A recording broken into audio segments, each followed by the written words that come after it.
Sore Mas Rizal. Selamat Selamat sore, sore, Ilona. Mbak. Ya, kita mulai dulu dari kesepakatan gencatan senjata. Ini akan berdampak seperti apa kepada dunia, Prof. Hikmah? Sebenarnya dampaknya akan positif ya, Mhm. tetapi baru 1 hari berjalan, ini Ya, ada isu yang menjadi masalah, yaitu apakah sebenarnya gencatan senjata ini dilakukan antara Amerika Serikat, Israel dengan Iran, atau Iran dengan sekutunya. Karena kita tahu sekarang ini Israel masih melakukan penyerangan ke Lebanon, ya, Lebanon Selatan, bahkan ke ibu kotanya. Banyak pihak yang mengatakan bahwa jangan-jangan Israel ini tidak menghendaki Amerika Serikat menghentikan serangan ke Iran. Karena apa? Tujuan dari Israel itu belum tercapai, hmm, yaitu mengganti rezim dari mullah ke sistem kerajaan di mana Reza Pahlavi yang diharapkan menjadi pemimpin di Iran. Nah, eh, masalahnya adalah apakah di dalam 10 poin yang disampaikan oleh pihak Iran itu termasuk eh, larangan untuk menyerang Iran dan oke. sekutunya atau hanya Iran saja? Karena kalau dari Kalau dalam bacaan 10, Israel, 10 proposal poin yang disampaikan oleh Iran, salah satunya penghentian perang di semua front, termasuk melawan perlawanan Islam yang heroik di Lebanon. Artinya kan poin ini sudah ada, Amerika Serikat menyetujui, tapi rekannya Israel tidak terima dan tetap mengecualikan Lebanon. Ada apa ini? Masih ya, masih satu geng atau enggak? saya rasa sebenarnya tidak satu geng ya, karena Oh, begini, dari pihak Israel mau melakukan sabotase terhadap apa yang akan dilakukan oleh Amerika Serikat. hmm, Karena bagi Trump, apa namanya, yang menjadi resiko itu adalah eh, keberadaan dia sebagai seorang presiden di Amerika Serikat. Karena banyak warganya yang tidak menyetujui apa yang dilakukan oleh Trump, dan ini oke. untuk kepentingan Israel. Kalau Hmm, misalnya ternyata Amerika Serikat masih menyerang Iran, ini rakyatnya akan tidak percaya pada Trump bahwa perang ini sebenarnya perang untuk Israel, bukan untuk Amerika Serikat. Nah, oleh mhm, karena itu, saya mengatakan bahwa ini akan ada semacam sabotase oke. oleh pihak Israel dengan harapan Amerika Serikat akan melancarkan lagi setelah 2 minggu atau bahkan lebih cepat serangan Mhm. kepada Iran. Karena saat sekarang, karena adanya serangan dari Israel ke Lebanon, Selat Hormuz kelihatannya ditutup lagi oleh pihak Iran, gitu ya. Iya, benar. Paling tidak boleh apa, melewati dari Selat Hormuz ini kapal-kapal yang tadinya sudah akan diokekan begitu. Mhm. Ini menunjukkan bahwa Iran ingin agar Israel menjaga kesepakatan itu, dan ini sudah dikonfirm oleh Pakistan sebagai mediator, perdana menterinya yang mengatakan memang ini termasuk juga terhadap sekutu-sekutu dari Iran, seperti itu. Mhm. Sebelum saya ke Mas Rizal, Prof, tolong dijawab. Jadi, apakah menurut Anda sendiri gencatan senjata akan berjalan persis 2 minggu seperti kesepakatan Amerika Serikat dengan Iran? Karena Iran sebelumnya juga sudah mengancam akan mengakhiri gencatan senjata jika Israel terus menyerang Lebanon. Ya, jadi kalau misalnya soal 2 minggu, ini kadang-kadang Trump itu selalu mengatakan kalau misalnya buat deadline 2 minggu, kita nggak tahu kenapa, pokoknya 2 minggu, itu yang seringkali dilakukan. Nah, apakah benar 2 minggu atau tidak, kita Mhm. tidak tahu. Tetapi yang kita harapkan bahwa upaya ini merupakan upaya Amerika Serikat untuk keluar dari perang ini. Karena sekali lagi, sebagaimana saya katakan, di Amerika Serikat ini rakyatnya tidak menyetujui, bahkan juga para politisinya tidak Oke, menyetujui perang yang di Iran yang berkepanjangan. oke, Nah, baik. tapi sekali lagi, kalau misalnya Amerika Serikat tidak ada dan Lebanon terus diserang oleh Israel, ini kan akan membuat Iran akan menyerang Tel Aviv. Ya. Nah, ini yang kita tidak tahu apakah Amerika Serikat nantinya akan kembali melakukan serangan balik ke Iran, begitu. Oke, baik. Saya ke Mas Rizal. Sebelumnya menyusul kesepakatan gencatan senjata, harga minyak turun cukup drastis. Tapi ketika penyerangan kembali dilakukan oleh Israel ke Lebanon, harga minyak langsung naik. Memang masih di bawah 100, tapi tetap di atas $97 per barel. Apakah masih ada harapan perbaikan ataupun kestabilan ekonomi di tengah gencatan senjata 2 minggu? Iya, saya kira per menit tadi sudah sampai ke 99 ya, Ya, apa, dolar per barel gitu ya. Dan nampaknya resiko ekonomi ke Indonesia memang agak sedikit turun ya, tetapi belum hilang. Apalagi sekarang naik lagi ya. Karena memang selama ini kan beban dari kenaikan harga ICP juga ditanggung oleh pemerintah, maka tentu akan beban lagi ya terhadap fiskal. Meskipun pemerintah sudah menyiapkan. Artinya apa? Pasar membaca bahwa cash fire ini masih rapuh karena terlalu masih beresiko ya. Bahkan lalu lintas di Selat Hormuz juga belum pulih normal. Per hari ini juga Iran akan menutup ya karena Israel masih melanjutkan serangan ke Lebanon. Oke. Bahkan ada dorongan dari sejumlah negara agar akses Selat Hormuz ini juga dibuka ya tanpa syarat. Namun tentu konsekuensinya bagi Indonesia jelas ya, volatilitas harga minyak masih tinggi, biaya asuransi dan freight energy juga masih nominalnya cukup besar, dan import inflation juga masih menganga nih ya, dan juga tentu membayangi lewat kanal energi. Jadi Logistik juga meskipun serta menjadi Menteri Bahlil mengatakan sudah mengantongi sejumlah negara sebagai asal impor minyak, tetap tidak begitu menyenangkan hati kita, Mas Rizal? Ya, saya kira memang masih punya resiko gitu ya, meskipun sumbernya bukan lagi dari Selat Hormuz, katakanlah secara apa mayoritas ada alternatif-alternatif, tetapi tentu kan kita negara yang sangat tergantung kepada stok ya, Ya. kepada kelancaran dari importasi gitu. Artinya apa? Meskipun katakanlah gencatan senjata ini masih memberi ruang bernafas, tapi belum memberi rasa aman ya, karena pemerintah juga kan kisaran ya hampir 10 sampai 14 hari ini kan bukan sebuah euforia, tapi justru challenging untuk mengunci pasokan, kemudian juga mempertebal buffer energi dan mengurangi ketergantungan pada respon darurat. Saya kira itu. Dan yang kita tahu bahwa si Selat Hormuz ini kembali ditutup setelah ada penyerangan dari Israel kepada Lebanon, dan juga memang tetap akan dikenakan tarif Selat Hormuz 34 miliar rupiah tetap berlaku katanya, Prof. Jadi apakah posisi Iran sebagai otorisasi dari Hormuz ini tidak melanggar ketentuan internasional, Prof. Hikmah? Jadi begini, kalau kita bicara terkait dengan ketentuan internasional, hukum internasional, maka hukum internasional itu dibagi dua, dalam keadaan damai dan dalam keadaan perang. Nah, saya menduga Iran masih menganggap bahwa ini dalam keadaan perang, sehingga apa, ketentuan-ketentuan dalam keadaan damai itu tidak berlaku. Oleh karena itu, Iran sekarang ini dalam posisi ingin mengendalikan Selat Hormuz karena ini menjadi kunci bagi dia untuk bisa menghalau serangan dari Amerika maupun Israel, dan untuk bisa bertahan begitu. Nah, oleh karena itu Selat Hormuz masih dipegang, tetapi kita tahu bahwa salah satu poin yang akan dibahas ini adalah berkaitan dengan Selat Hormuz ini. Tentu dari pihak Amerika Serikat ingin supaya Selat Hormuz ini kalau bisa dipegang oleh dua negara ini, Amerika Serikat dan Iran. Tapi mungkin juga nanti kesepakatannya adalah dua negara ini akan memegang, tapi dia akan menunjuk otorita yang mengatur sehingga bisa dilakukan secara bebas, tetapi dengan catatan ada ketentuan-ketentuan, persyaratan-persyaratan yang harus dipatuhi untuk kepentingan dua negara ini, terutama dalam pengenaan tarif ya, karena saya yakin Iran minta ada kompensasi dari Amerika Serikat dari perang ini, tapi Amerika Serikat tidak mau mengeluarkan uang, maka uang itu harusnya dari mungkin tarif. Saya tidak tahu, tapi arrangementnya mungkin seperti apa saya tidak tahu, belum tahu. Tapi pertanyaan berikutnya, Mas Rizal, apakah Iran mau berbagi Selat Hormuz karena selama ini Hormuz menjadi senjata strategis dalam menyerang atau membalas Amerika Serikat? Nanti dijawab. Kami silakan kembali saudara, tetap di Sapa Indonesia Malam. Temukan hadiahnya di semua ukuran akun FIFA selama Ramadan dari Linkfood.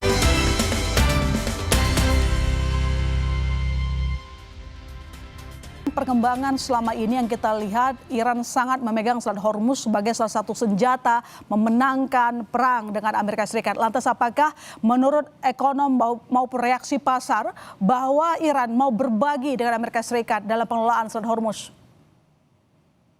Saya mungkin nanti Prof juga mungkin lebih paham ya terkait dengan hukum internasionalnya nih. Jadi saya kira tidak ada ya di UNCLOS itu Selat Hormuz itu jalur internasional yang semua kapal punya hak transit di situ. Kemudian negara pesisir katakanlah Iran dan Oman tidak boleh juga sebenarnya mengetol atau membatasi secara sepihak. Tapi secara hukum global tidak ada ruang untuk Iran untuk membagi atau memonopoli kontrol gitu ya. Tetapi fakta saat ini Iran justru memperkuat kontrol ya, bukan berbagi. Jadi kalau apakah kemudian Iran akan legowo gitu ya, saya kira kan tergantung dari negosiasi ya, Ya. lagi-lagi tergantung dari geopolitik. Artinya apa? Artinya bahwa kontrol akses oleh Iran bukan governance bersama, saya kira. Jadi narasi share control sebenarnya hanya wacana geopolitik saya melihat, dan nampaknya AS sempat mengusulkan ya semacam koordinasi atau joint arrangement, tetapi Iran kemungkinan akan mengontrol dan reopening menjelang Oke. renegosiasi gitu. Tapi tentu realitasnya Iran tetap ingin memegang kendali utama sebagai leverage geopolitik ya. Oke. Bahkan saya kira negara-negara Barat dan juga Uni Eropa justru menolak kontrol Iran karena berbahaya bagi sistem global. Jadi kalau kemudian narasi berbagi di sini lebih kepada negosiasi politik sementara, bukan sistem yang permanen. Dan ini yang harus cermati oleh Indonesia ya. Oke. Tentu ini akan punya implikasi gitu terhadap tidak hanya biaya global naik gitu ya, tetapi juga pasar energi juga akan menjadi lebih mahal dan tidak pasti, serta Indonesia sebagai net importer country tentu tekanan subsidi terhadap fiskal itu juga akan semakin kuat dan resiko supply disruption-nya juga akan Oke. semakin menguat. Mas Rizal, pemerintah Menteri Bahlil kan mengatakan bahwa akan diversifikasi sumber impor energi. Tapi pertanyaannya, apakah segampang itu? Karena sekarang ini pun sudah banyak tender yang akan menerima penawaran harga paling kompetitif. Iya, saya kira boleh saja gitu ya, cuma harus siap dengan harga yang kompetitif kan gitu. Jadi kalau kemudian diversifikasi minyak tidak hanya yang lewat Selat Hormuz gitu ya, yang selama ini juga lebih banyak importasi dari Singapura katakanlah, atau lewat dari beberapa negara di Afrika. Hanya saja ya lagi-lagi harga akan sama begitu. Toh harga mengikuti harga global yang terjadi saat ini kan gitu. Artinya pemerintah tetap akan mengeluarkan besaran subsidi ya yang sesuai dengan harga minyak yang berlaku saat ini. Ya, Kalau ya. kemudian kita mendapatkan katakanlah harga yang lebih rendah, rasanya agak sulit. Bahkan di beberapa negara kan tetap menggunakan ICP yang sama, saya kira itu. Prof. Hik, perundingan baru akan berlangsung sekitar 10 April. Bagaimana Anda menilai atau berjalannya kesepakatan nanti setelah yang kita lihat Israel menyerang Lebanon dan ini melarang 10 poin kesepakatan yang diserahkan Iran kepada Amerika? Ya, yang pasti saya membayangkan perundingan akan sangat alot ya, karena yang pasti Iran sudah mengajukan proposal dan proposal itu yang dijadikan dasar oleh Amerika Serikat untuk dibahas. Dan kita tahu dalam 15 poin proposal yang disampaikan oleh Amerika Serikat ada juga berkaitan dengan Selat Hormuz. Dan sebenarnya Selat Hormuz ini mau dikuasai oleh Amerika Serikat. Meskipun tadi Mas Rizal katakan bahwa dalam ketentuan UNCLOS itu sebenarnya tidak boleh ada seperti itu. Bahkan dalam konteks terusan Suez misalnya, itu kalau untuk maintenance mungkin boleh ya. Tetapi kalau misalnya menghambat, itu yang tentu tidak diperbolehkan. Namun demikian, yang kita harus pahami ini karena akan ada tarik-tarikan bagaimana memperlakukan Selat Hormuz ini.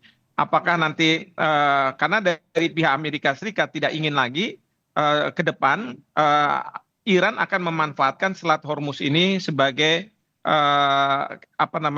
kunci bagi tanda kutip bertahannya Iran begitu ya. Tapi dari Iran dia akan mengatakan bahwa Selat Hormuz ini sangat strategis sehingga dia harus memegang ini. Nah ini yang nanti kita harus tunggu. Saya nggak berani mengatakan arahnya kemana. Tapi saya yakin bahwa mereka tentu akan diingatkan bahwa ada ketentuan hukum internasional yang mereka harus patuhi gitu ya. Meskipun, jadi exit strategi kedua negara nggak jalan, Prof? Nah mudah-mudahan ada titik temunya. Kita tidak tahu titik temunya seperti apa.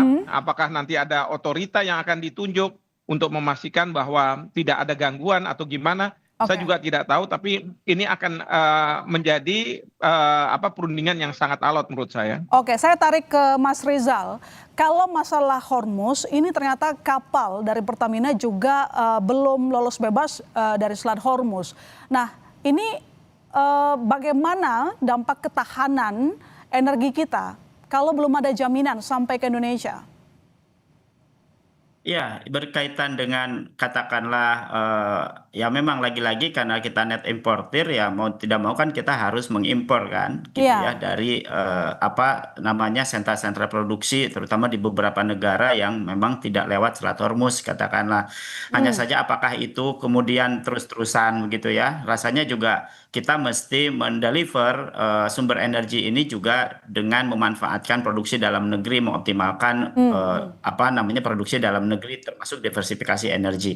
Tapi kalau kemudian kita bicara terkait dengan ini kan ramai juga nih dua kapal ini ya Pertamina Ya. Pride dan Gumsunoro ini. Ya. Ini kan juga memang hingga saat ini kita juga masih menunggu begitu Oke. ya dan ini tentu bukan solusi saya kira untuk jangka panjang ya ini solusi jangka pendek kalaulah mereka Oke. bisa masuk gitu ya apalagi kan rutenya tidak rute Selat Hormuz ya kan lewat mutar begitu ya ke atasnya kan kira-kira gitu. Nah jadi memang dua kapal ini saya kira dalam konteks traffic di Hormuz ini juga menjadi indikator gitu bahwa normalisasi pasokan global yang belum otomatis berarti normalisasi pasokan Indonesia juga belum aman begitu. Artinya kalau kemudian dua kapal ini katakan kalau dua kapal ini ya adalah merupakan sinyal kerentanan logistik kita bukan sekedar isu teknis pelayaran gitu ya. Oke. Artinya apa? Artinya Indonesia untuk menjaga keamanan gitu ya dari energi khususnya minyak, maka ini menjadi sangat strategis untuk mencari solusi selain importasi lewat Selat Hormuz dan Oke. diversifikasi melalui negara-negara lain. Saya kira itu. Ya, Prof. Hik, menurut Anda sendiri, kenapa dua kapal Pertamina belum lolos dari Hormuz, pihak Indonesia masih terus melakukan lobby Iran? Ada apa menurut Anda? Ya, saya tidak tahu persis ya, tapi kalau saya boleh menduga-duga ada 3 hal. Pertama, Apa? karena kapal itu kan bukan berbendera Indonesia. Hmm. Yang saya ketahui itu berbendera Panama dan satu lagi saya lupa. Lalu yang kedua, pertanyaannya adalah apakah Iran mengenakan tarif tertentu untuk supaya bisa keluar. Yang ini mungkin juga bagian dari negosiasi. Dan yang ketiga, ini berkaitan dengan masalah-masalah yang sifatnya teknis di lapangan yang saya sendiri juga kurang tahu yang membuat dua kapal ini belum bisa lewat karena kita tahu Ya, oke, oke. kapal-kapal dari Cina itu sudah lewat. Hmm. Prof. Hik? Ya, Ya, tapi Prof, lantas kalaupun nanti kita menuju ke meja perundingan lagi di mana ada kesepakatan mencapai kesepakatan gencatan senjata, kira-kira pihak mana yang bakalan alert, Prof? Amerika atau Iran? ya, yang pasti Trump sudah mengatakan bahwa Iran ini adalah negara yang tentu akan sulit untuk bisa ditaklukkan ya. Jadi nantinya ini Iran yang akan bertahan terus, meskipun kemarin ini terkait dengan Selat Hormuz kan ada rencana resolusi Dewan Keamanan Ya, PBB ya. yang membolehkan negara untuk bisa menembus Selat Hormuz dengan kekerasan, walaupun itu akhirnya dibatalkan, tidak diveto ya, tidak jadi resolusi. Nah, dalam konteks seperti ini, Iran tahu bahwa masyarakat dunia itu sangat tergantung pada Selat Hormuz. Nah, cuman masalahnya bagaimana titik yang bisa disepakati antara kepentingan Iran, kepentingan masyarakat dunia, sehingga Iran pun tidak dianggap melakukan pelanggaran terhadap ketentuan hukum internasional. Oke, Mas Rizal, tadi disampaikan oleh Prof. Hik bahwa perundingan bisa saja berjalan alot. Jika memang sangat alot, bagaimana nanti kira-kira perkiraan ataupun hitungan para ekonom melihat sejarah, apakah harga minyak akan terus melambung tinggi melihat mungkin masih jauh kesepakatan damai? Ya, saya kira tentu ini punya implikasi ya terhadap harga minyak. Karena alot itu rasional karena masing-masing memegang nilai tawar tentu saja ya. Apalagi Iran sekarang dari sisi militer juga sangat kuat, bahkan punya penguasaan di Selat Hormuz, dan tentu ini bukan saja dari sisi geopolitik, tetapi dari sisi ekonomi. Ya. Tentu tawar-menawar ini, proses tawar-menawar ini pasti negosiasikan bukan hanya harga barang, ya, tetapi akses energi, keamanan, jalur pelayaran, pengaruh regional, termasuk juga mungkin kalau saya istilahkan dalam ekonomi itu cost of the escalation gitu ya. Dan ini tentu akan berpengaruh terhadap harga energi maupun tentu harga-harga barang. Nah, untuk itu maka dampaknya tentu volatilitas menjadi concern begitu ya. Bukan hanya apa namanya harga minyak di leverage terus akan volatil gitu ya, tetapi juga resiko premi juga akan semakin Ya. mahal, bahkan pasar sulit untuk pricing resiko secara stabil, dan ini menciptakan uncertainty baru ya yang terus harus dibayar oleh negara net importer seperti Indonesia. Dan implikasi bagi Indonesia tentu perundingan yang alot berarti biaya energi tidak turun dengan cepat ya, resiko keterlambatan pasokan juga tetap tinggi, kemudian APBN tentu akan menghadapi tekanan yang berkelanjutan, serta inflasi dari satu sisi logistik dan juga bahan baku semakin tinggi gitu harganya. Dan Indonesia memang dalam posisi bukan lagi price maker, tapi price taker dan risk Ya. absorber. Nah, itu saya kira, Mbak. Baik, terima kasih Mas Rizal, terima kasih Prof. Hikmawanto telah bergabung di Terima Sapa kasih. Indonesia Malam. Sama.